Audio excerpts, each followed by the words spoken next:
Hello everyone. আজকে আসুন আমরা একটু তুলসী গাছের ব্যাপারে জানি। এটাকে হোলি বেসিলও বলা হয়, HOLYBASIL, হোলি বেসিল।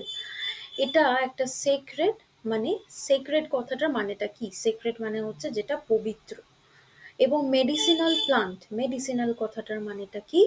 মেডিসিনাল কথাটার মানে হচ্ছে যে এটা ঔষধিক, মানে এটার থেকে ওষুধ পাওয়া যায়, সেটাকে ইংলিশে বলা হয় মেডিসিনাল।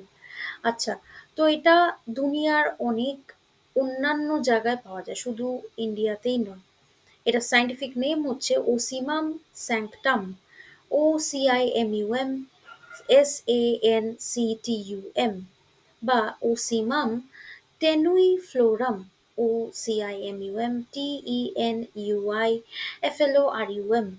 এবং এটার একটা খুবই সুন্দর সুগন্ধ আছে, যেটার জন্য পোকামাকড় অনেক দূরে থাকে।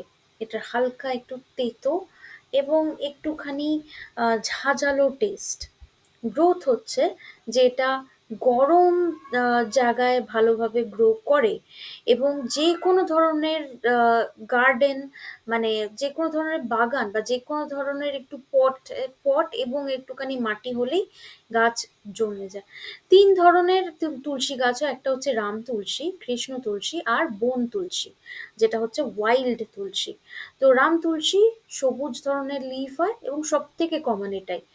কৃষ্ণ তুলসীর একটু পার্পল বা ধরুন আমি বলছি একটু বেগুনি কালারের পাতাগুলো হয়, এবং বেশি স্ট্রং, এটা প্রচণ্ড, কি বলে ওইটাকে, ওটার গুণগুলো অনেক বেশি। এবং এটা যেটা বন তুলসী, সেটা কিন্তু আরো বেশি স্ট্রং। এই বনের তুলসী গাছটা কিন্তু জঙ্গল থেকে আরো বেশি পাওয়া যায়।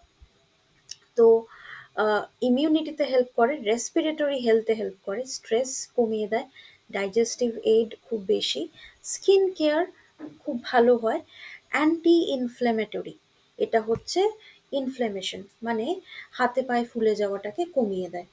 এবং অফকোর্স আপনারা জানেন যে তুলসী গাছের একটা রিলিজিয়াস আর কালচারাল ইম্পর্টেন্সও আছে।